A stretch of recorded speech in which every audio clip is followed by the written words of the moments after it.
तो हम येट का रोल सीख रहे हैं बेटा। किस चीज का रोल सीख रहे हैं? येट का। एक शब्द होता है बेटा येट, जो हमें जानने को मिलता है कंजक्शन के चैप्टर में, ठीक है। तो इसको कंजक्शन कब कहा जाएगा? कंजक्शन इसको कब कहते हैं बेटे? जैसे क्वेश्चन आया वो he worked hard yet he failed. तो यहां पर इस सेंटेंस में येट का यूज हुआ है भाई। इस सेंटेंस में किसका यूज हुआ है? येट का। मैं एक और सेंटेंस लिखता हूं बेटे। सेंटेंस है शी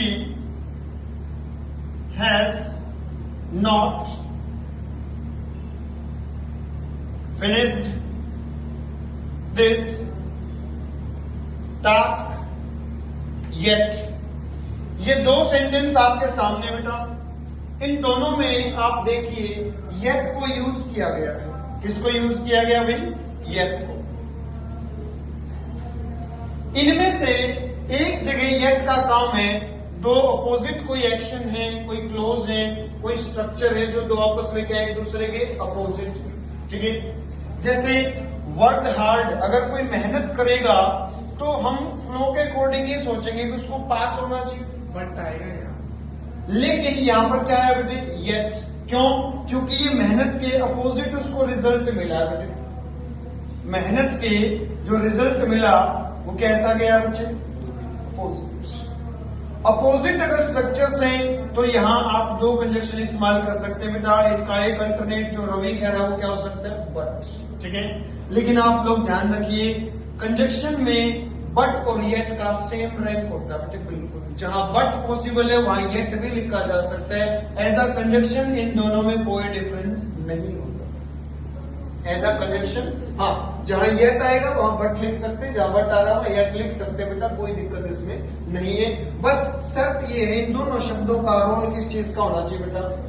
कंजक्शन का। बताइए समझ में आया कि नहीं? पक्का? दोनों एक साथ ऑप्शन में आते नहीं बेटा, दोनों एक साथ ऑप्शन में नहीं आते। कंजक्शन येट बट तो दोनों सही है। हाँ, अगर दो अपोजिट स्ट्रक्चर आपको मिल रहे हैं बेटा तो कंजक्शन ग्रुप में येट और बट दोनों सेम है, आप दोनों को यूज कर सकते हैं। ओके, कोई डिफरेंस नहीं है। हाँ, एक बुक वाले ने जरूर ये मतलब बच्चों को मिसगाइड करने के लिए बोल दिया कि अगर आपको उम्मीद के अपोजिट अगर रिजल्ट आया हो तो आप येट के साथ जाएंगे। अब ये हर बार जो रिजल्ट है वो कैसा जा रहा है बेटे? अपोजिट। तो आप बट भी लगा सकते हैं, आप येट भी लगा सकते हैं। ओके, नेक्स्ट वर्ड इस क्वेश्चन में ध्यान दीजिए। यहां इस सेंटेंस में भी क्या है बेटे? येट। सेंटेंस क्या बच्चे? She has not finished this task yet, कि उसने अब तक ये काम पूरा नहीं किया। येट का रोल यहां पर दो अपोजिट स्ट्रक्चर्स को जोड़ने का है, या कोई डिफरेंट चीज यहां पर हुई है बेटे? यहां पर दो अपोजिट स्ट्रक्चर्स तो हमें अवेलेबल नहीं हुए। हाँ, यहां पर हमारे येट शब्द ने एक मीनिंग हमें प्रोवाइड किया बेटा, टिल नाउ। येट का मीनिंग क्या है बच्चे? Till now. आई बात समझिए। अगर येट का मीनिंग टिल नाउ है, येट का मीनिंग क्या हो बच्चे किसी सेंटेंस में? टिल नाउ, यानी अब तक, ठीक है। अब तक अगर ये रोल हमें येट से मिलता है तो समझिए जो येट है उसका रोल क्या हो जाएगा बेटे? यहाँ पे एडवर्ब ऑफ टाइम। क्या होता है? Adverb of time. आई बात समझिए। और अगर इसका रोल एडवर्ब ऑफ टाइम है तो एक चीज और याद रखना बेटे, ये सिर्फ पास्ट की बात नहीं करता, ये सिर्फ प्रेजेंट की बात नहीं करता, बल्कि दोनों की बात करता है, पास्ट प्लस प्रेजेंट, ठीक है। ये चीज आपको हेल्प करेगी बच्चे टेंस के वाक्य के सॉल्यूशन में। जिस भी टाइम में टेंस जिस भी एक्शन के लिए बच्चे आपको टाइम मिल जाए पास्ट प्लस प्रेजेंट, उसका टेंस बताइए बेटे क्या होता है? शाबाश, प्रेजेंट परफेक्ट। क्या यूज होगा बेटे प्रेजेंट का?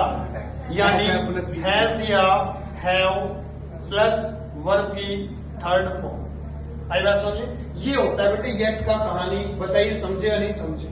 कितने रोल होते हैं एट के? रिपीट कीजिए, शाबाश। 2। कौन कौन से बेटा? कंजंक्शन, कंजक्शन कब होगा? जब कैसे स्ट्रक्चर्स को जोड़ेगा? अपोजिट, अगर इसने किसको डिस्क्राइब किया बेटे? एडवर्ब ऑफ टाइम, एक्टिविटी के टाइम को, तो हम इसको कहेंगे एडवर्ब ऑफ टाइम। इसका मीनिंग क्या होगा बच्चे? Till now. आई बात समझे? और टिल नाउ मीनिंग आने का मतलब एक्शन सिर्फ पास्ट का नहीं, एक्शन सिर्फ प्रेजेंट का नहीं, बल्कि पास्ट प्लस प्रेजेंट दोनों का होगा। ओके, दोनों का होने का मतलब आप टेंस कौन सा यूज करेंगे बेटे?